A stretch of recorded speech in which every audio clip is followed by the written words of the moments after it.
All right, hi everyone. My name is Anna Apostolos, and today we're going to talk a little bit about the gag reflex, which is just one of the many infant reflexes for swallowing.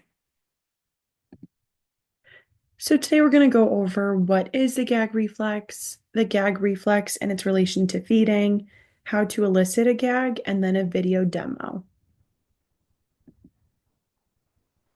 So what is the gag reflex? The gag reflex is contraction of the palate and the pharynx, which then causes a retching noise that is audible. It's triggered by touch to the tongue or the posterior pharyngeal wall. And the gag reflex is protective, so it's a good thing. The purpose is for it to protect the esophagus from objects that are too large.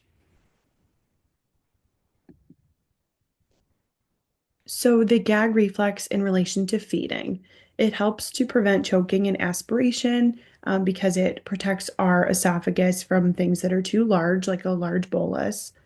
It's common when babies start eating solid foods, and if they're not properly chewing, or if there's not enough mastication in order to break the bolus down, which is then going to lead to a larger bolus, triggering that gag reflex. There are more babies that are more sensitive to the gag reflex. So these include babies that are born premature, if they have developmental delays or neurological conditions, if they're unable to sit well without support, if they have a tongue tie, acid reflux, or difficulty feeding. So does the gag reflex go away? No, it does not. It persists throughout life because both adults and infants need it to protect their airway, essentially.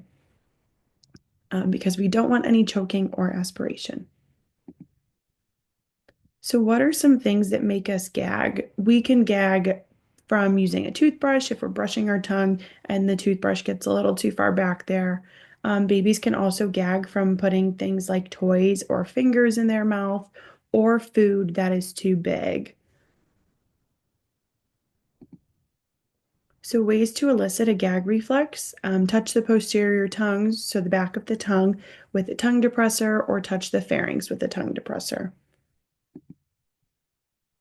And now just for a video demo with some more information on the gag reflex.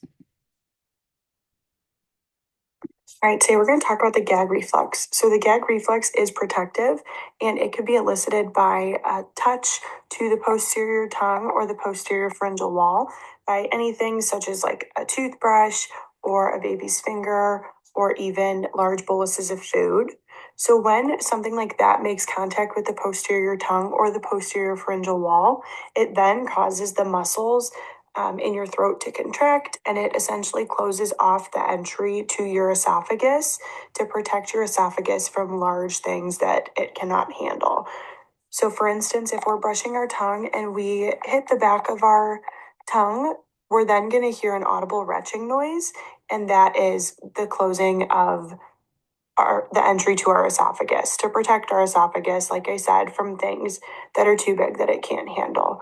So when babies are transitioning to solid foods and say they didn't chew the food properly and it's a large bolus, they may elicit a gag response, which then is going to teach them that they need to chew the food and they need more mastication in order for that bolus to go down.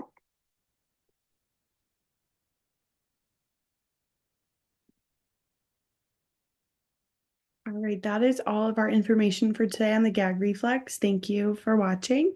And for more detailed information on each of the infant reflexes that are involved in pediatric feeding, you can visit anaapostolus.weebly.com.